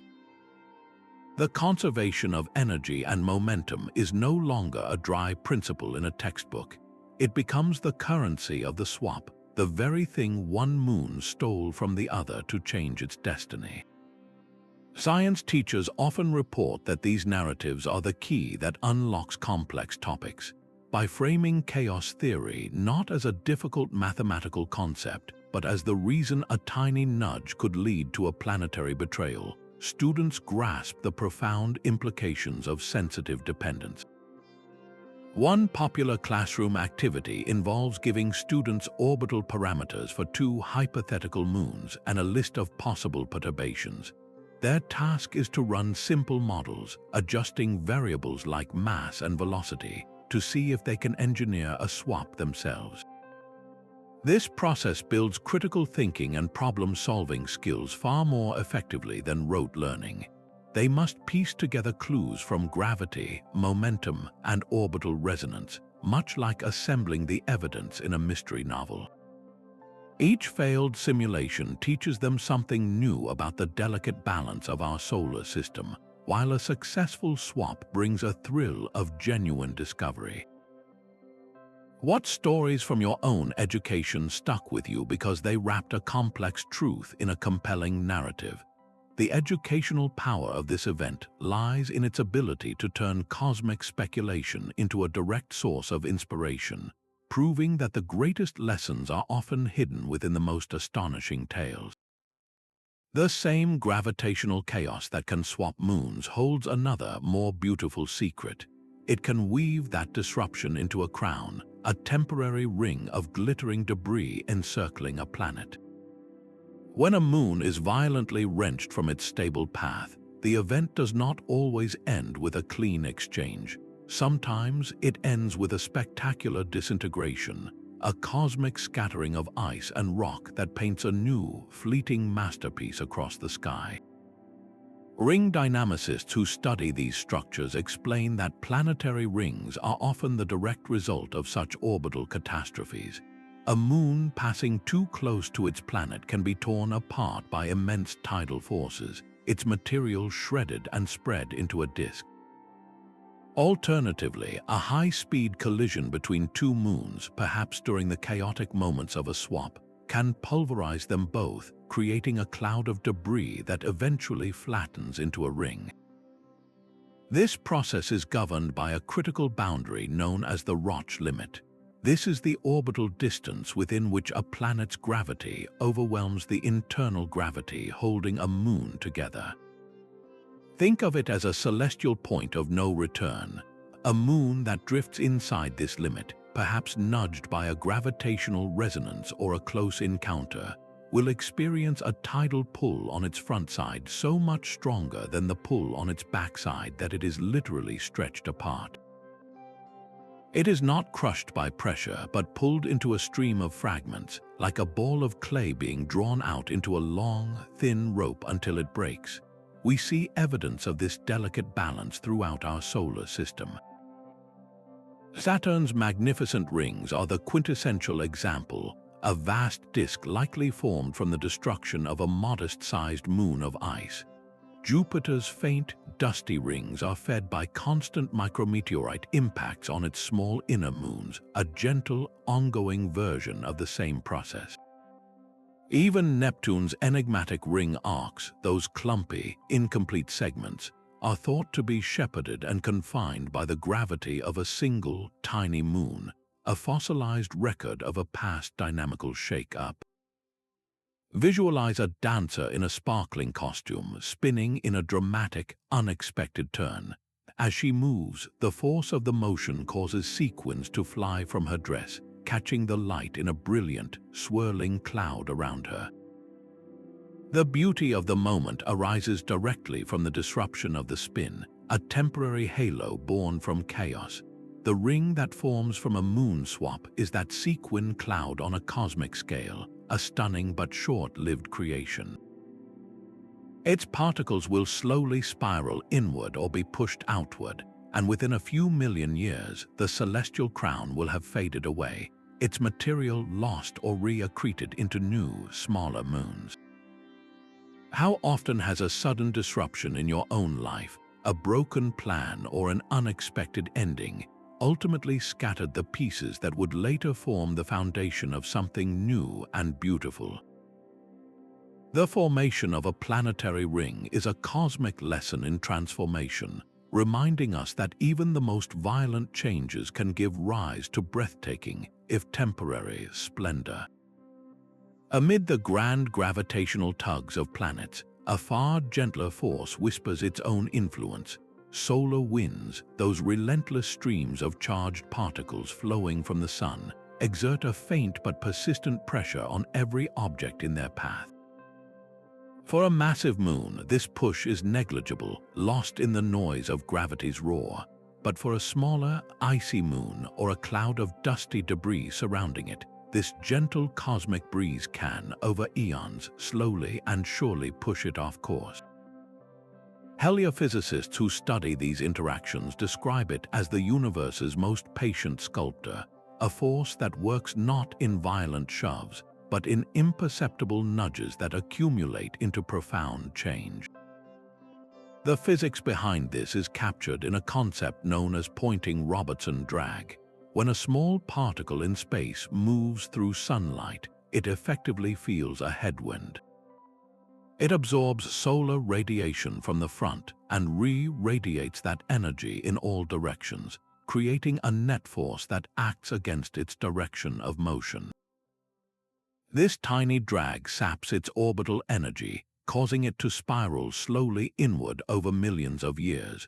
For a low-mass moon with a large, dusty surface, this same principle could apply, not to drag it into its planet, but to subtly alter its orbital velocity or eccentricity. Calculations for specific, smaller moons in the outer solar system show that while the annual effect is minuscule, over the billion-year timescales of the Great Planetary Migration, it could have been a meaningful contributor. In a system already teetering on the edge of chaos, this solar pressure acted like a constant, gentle finger on the scale, helping to tip the balance. It would not have caused the swap on its own, but it could have primed one of the moons, making its orbit just that little bit more vulnerable to the final gravitational nudge from its partner. Picture a single autumn leaf clinging to a branch. A strong gust of wind will tear it free in an instant, but more often, it is the relentless, gentle breezes that finally loosen its grip, allowing it to drift slowly away, landing far from the tree it once called home. The solar wind is that persistent breeze, and the smaller moon was that leaf, its connection to its original path gradually weakened by countless, invisible pushes. What subtle influences in your own life, the daily comments from a friend or the quiet pressure of a routine, have had a cumulative effect, slowly steering you toward a decision you did not foresee? In the intricate puzzle of orbital dynamics, the solar wind and radiation pressure are the faintest lines, yet they complete the picture, reminding us that even the softest voice can contribute to a cosmic shout. Ancient sky watchers left us more than just myths. They left a meticulous record of celestial anomalies that modern science is only now learning to decode. The Babylonians, for instance, carved their observations into clay tablets, tracking the paths of planets with an accuracy that rivals some of our early modern efforts. They, along with the Maya and Chinese astronomers, documented events that defied the predictable clockwork of the heavens, events we might now interpret as the echoes of orbital chaos. A Chinese record from around 1000 BC describes a guest star that did not move like the others, a wanderer that lingered in a part of the sky where no planet should have been. For centuries, such accounts were dismissed as superstitious lore or allegorical tales, but through the lens of archaeoastronomy, these ancient notes are being re-examined as potential data points, the eyewitness testimony to a solar system in flux. The methods to verify these records are as precise as the observations themselves. Scientists cross-reference the described celestial positions with sophisticated software that can model the solar system's past, running the clock backward thousands of years to see if a planetary conjunction, a comet's passage, or even a temporary brightening in the sky from a distant impact aligns with the historical date and location. Dendrochronology, the study of tree rings, can reveal years of environmental stress that might correspond to atmospheric changes from a cosmic event, while ice cores from glaciers preserve layers of interstellar dust that can be dated to specific centuries. The legendary Star of Bethlehem, for example, has been theorized by some astronomers not as a miraculous star, but as a rare and brilliant planetary conjunction of Jupiter and Saturn, an event that would have blazed as a single, startling beacon in the night.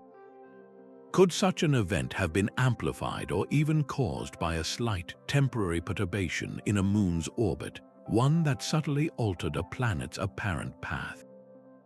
This is the realm of celestial detective work, where an ancient diary entry becomes a clue in a billion-year-old cold case.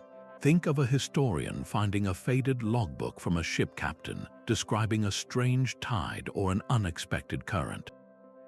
At the time, it was merely a curious note in a journey, but to an oceanographer centuries later, it is a vital data point proving a shift in global currents. The ancient astronomers were those ship captains, charting the vast, dark ocean of space and noting every ripple and wave. What stories from your own family's past, once thought of as simple tales, might hold a hidden kernel of truth about a world that no longer exists? By listening to these ancient voices, we do more than just solve cosmic mysteries. We build a bridge of wonder, connecting the awe of a Babylonian priest gazing at a wandering star to the awe of a modern astrophysicist who finally understands the gravitational dance that made it stray. Even the vacuum of space is not truly empty. Beneath the placid surface of Newtonian orbits lies a quantum sea, a realm of ceaseless, microscopic turmoil that might, on the grandest scales, have whispered to our wandering moon. Theoretical physicists like Stephen Hawking spent their lives at this frontier, probing how the rules of the ultra-small could bleed into the domain of the ultra-large. His work on quantum gravity suggested that the fabric of spacetime itself might be fizzing with energy, a froth of virtual particles blinking in and out of existence. These are vacuum fluctuations, the quantum jitters of reality itself. Their collective effect could theoretically impart the most minuscule of forces on a celestial body, a push so small it is utterly dwarfed by gravity's mighty hand. Yet, over the billion-year timespan of our moon swap, could the smallest shove from the universe's fundamental nature have helped tip the balance? One doorway into this strange idea is the Casimir effect. In a laboratory, if you place two perfectly smooth, neutral metal plates incredibly close together in a vacuum, they are pushed together by an invisible force. This happens because the space between the plates is so narrow, it restricts the kinds of quantum fluctuations that can exist there, while the fluctuations outside the plates remain unrestricted. The greater pressure from outside forces the plates together. It is a direct, measurable demonstration that empty space exerts a pressure. Now, stretch this concept to a cosmic scale. Could the fluctuating quantum vacuum, acting over the immense surface area of a moon, create a tiny, persistent pressure differential? It would be immeasurably small, but the universe has immense patience. In the delicate gravitational dance we have described, where moons were balanced on a knife's edge, this quantum nudge might have been the final, almost imperceptible weight that decided which way the scales would tip. Another deeply speculative concept is the holographic principle, which suggests that all the information contained within a volume of space might be encoded on its boundary. While this seems abstract, its potential implication is that the dynamics of a system, even something as vast as a moon's orbit, could be influenced by phenomena on its surface in ways we do not yet understand. These ideas are, for now, considered negligible in standard orbital calculations. The gravitational force between a planet and its moon is astronomically stronger than any conceivable quantum pressure. But physicists speculate that in the extreme conditions of the early solar system, amidst the chaos of planetary migration and frequent close encounters, the system's sensitivity to initial conditions was so high that even these quantum whispers might have found a voice. Picture a coastline being shaped over millennia. The powerful forces are the waves and storms, the gravitational tides of the cosmos. But the final, intricate shape of a single inlet, the precise curve of a bay, is also the work of countless tiny ripples lapping endlessly at the stone, each one removing a grain of sand. The quantum vacuum is that endless lapping of tiny ripples against the monolithic cliffs of gravity. It invites a quiet reflection on the patterns of our own lives. How have the smallest, most fleeting details, a forgotten kindness or a chance remark, rippled through the years to shape the person you are today? While the quantum role in our moon swap remains a beautiful mystery, it challenges us to look beyond the obvious forces and consider that the universe's most profound secrets may be hidden in its quietest corners. Our reliance on the clockwork precision of the heavens extends far beyond myth and into the very fabric of modern technology. The silent, predictable orbits of moons and planets form the bedrock of our space navigation, a celestial map that guides every satellite and deep space probe. If two moons were to exchange masters today, the ripple effects would be immediate and profound, throwing this intricate system into chaos. The gravitational references that mission controllers use to calculate trajectories would suddenly be wrong. Satellites in orbit, from those providing global positioning to those monitoring Earth's climate, would find their paths subtly but significantly altered, as the gravitational anchors they depend on had fundamentally shifted. Agencies like NASA and ESA spend decades modeling orbital stability for missions, using complex software that accounts for the gravitational pull of every major body in the solar system. Aerospace engineers who design these trajectories explain that their calculations are a delicate house of cards, balanced on the assumption that the masses and positions of the largest players remain constant. A moon swap would be like someone suddenly changing the weight of a foundation pillar. The entire structure would tremble. The core orbital elements that define a satellite's path, its semi-major axis which dictates its orbital period, and its inclination, the angle of its orbit, would be thrown into disarray. The semi-major axis would expand or contract as the moon's new gravitational relationship altered its orbital energy, while its inclination could wobble unpredictably. This would force an urgent, system-wide update to the ephemerides, the master tables of celestial positions that every navigation system relies upon. Think of it as a pilot on a transoceanic flight who suddenly discovers their entire map is distorted, with continents drawn in the wrong places. They would have to recalculate their route in real time, using emergency protocols and whatever new landmarks they could find. Space agencies have contingency plans for dealing with unexpected orbital changes, but they are designed for single anomalies like a close asteroid flyby, not for a fundamental rewrite of the local gravitational landscape. These protocols involve constant tracking from a global network of ground stations and autonomous navigation systems on the spacecraft themselves that can fire thrusters to correct their course. But a moon swap would be a systemic event, overwhelming these safeguards and requiring a complete recalibration of our celestial understanding. How do you navigate your own life when the very map you have been using is suddenly, undeniably outdated? The stability we take for granted in the sky is not just a beautiful constant. It is the invisible infrastructure supporting our connected, technological world. This celestial event does more than rearrange moons, it overturns a philosophical cornerstone. For millennia, we have looked to the heavens seeking perfection and permanence, a divine clockwork untouched by the decay and change we see on Earth. Ancient philosophers like Aristotle envisioned celestial spheres made of an immutable fifth element, ether, forever rotating in perfect, unchanging circles. The very idea that the moons themselves could be wanderers, swapping allegiance in a gravitational rebellion, shatters this ancient dream of cosmic stability. It forces a profound shift from seeing the universe as a static monument to understanding it as a dynamic, unfolding process. The Greek philosopher Heraclitus grasped this truth over 2,000 years ago with his famous doctrine that everything flows. You cannot step into the same river twice, he argued, for fresh waters are ever flowing in upon you.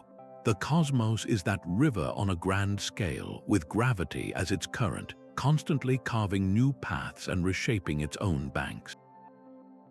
The moon swap is a single, dramatic ripple in this eternal flow, proving that change is not an anomaly in the heavens, but their most fundamental law. This aligns with the philosophy of science championed by thinkers like Karl Popper, who argued that knowledge advances not by proving old ideas correct, but by falsifying them. The discovery of these wandering moons is a beautiful falsification of a deeply held belief in celestial immutability. Each time science overturns a cherished assumption, from an Earth-centered universe to a static cosmic arrangement, it does not diminish our world but enlarges our understanding of its true dynamic nature.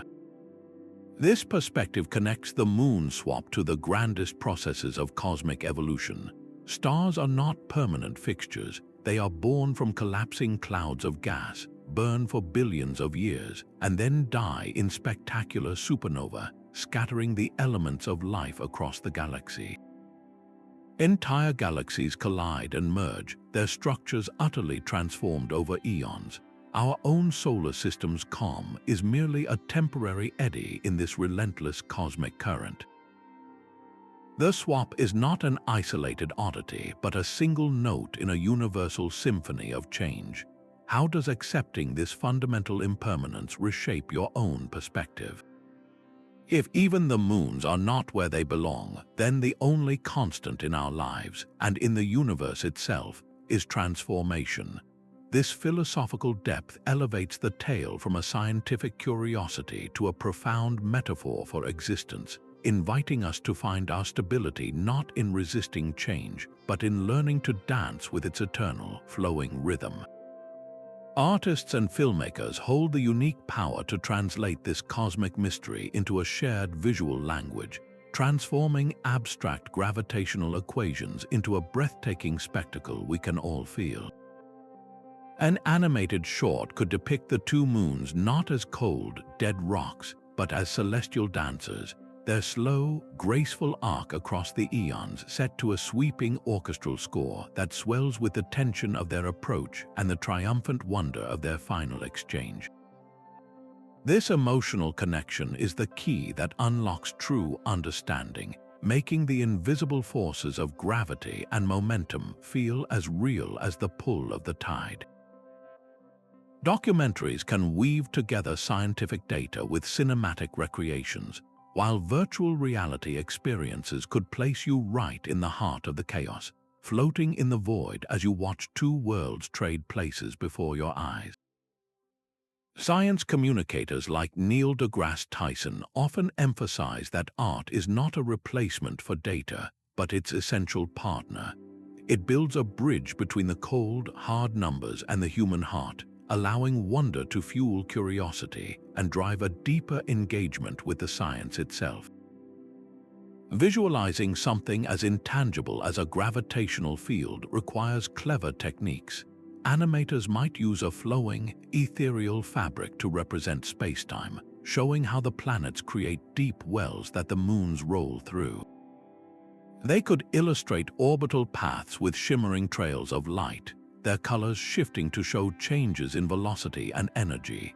We have seen this power in films like Gravity, which made the visceral terror and physics of orbital mechanics palpable, or Interstellar, which used stunning visuals to depict a black hole's gravitational lensing and the mind-bending nature of higher dimensions. These works did not just show space, they made you feel its immense, silent power. A painter, too, could capture the drama, using bold strokes of light and shadow to show the moment one moon is captured by its new master, its surface suddenly illuminated by the light of a foreign sun, its old planet receding into a tiny jewel in the dark canvas of space. How do you use your own creativity to grasp ideas that are too large or complex to hold in your mind? Whether through writing, drawing, music, or simply daydreaming, we all have the capacity to build bridges of understanding. Art transforms a solitary scientific mystery into a collective experience of awe, reminding us that the story of the wandering moons belongs not just to astronomers, but to all of us who look up and wonder. The truth behind the moon swap was not found in a single observatory, but pieced together across continents. It took a global network of astronomers, physicists, and engineers, all sharing data and challenging each other's assumptions to solve this billion-year-old puzzle. This was international science at its most powerful, a testament to how cosmic mysteries can unite humanity in a shared quest for understanding. Teams from North America tracked subtle orbital wobbles, while researchers in Chile used powerful telescopes to map crater patterns under the clear southern skies. In Hawaii, astronomers peered through the thin, dry air atop Mauna Kea, gathering spectral data on the moon's compositions. This flood of information was coordinated by organizations like the International Astronomical Union, which provides the common language and frameworks that make such a vast collaboration possible. The success of projects like the Event Horizon Telescope, which required synchronizing observatories across the globe to capture the first image of a black hole, proves that a diversity of perspectives is not a barrier, but the very key to a breakthrough. Solving the swap demanded a fusion of distinct disciplines. Orbital dynamicists built the complex gravitational models, while planetary geologists read the story written on the icy surfaces. Experts in radiometric dating provided the crucial timeline, and computational astrophysicists ran the immense simulations that brought the ancient event to life.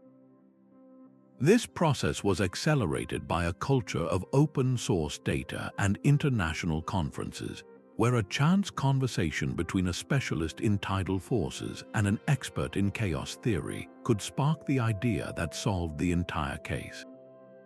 It was like a global potluck where every nation and every scientific field brought its own unique dish to the table, and from that collective offering, a magnificent feast of understanding emerged.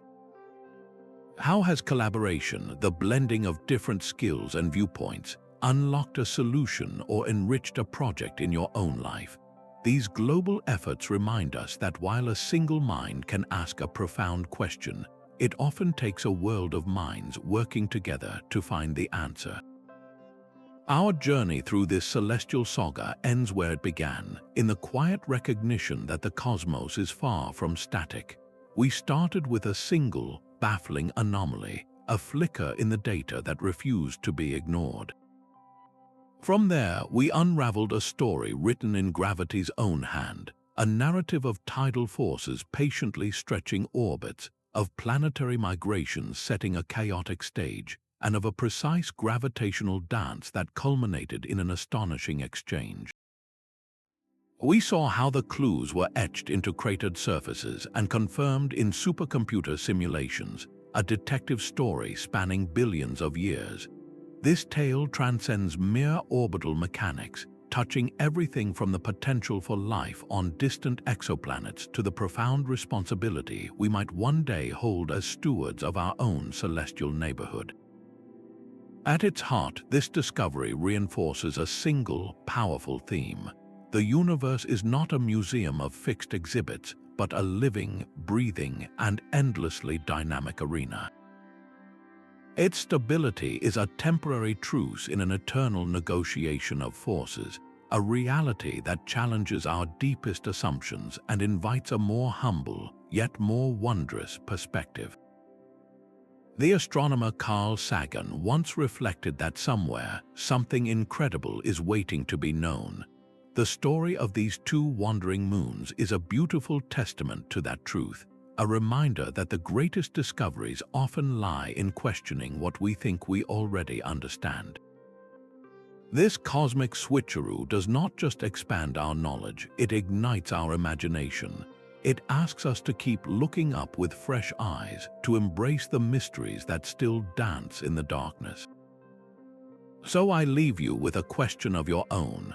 What cosmic mystery captures your imagination most? Share your thoughts in the comments below. And if you enjoyed this deep dive into space's hidden wonders, subscribe for more journeys to the edge of understanding.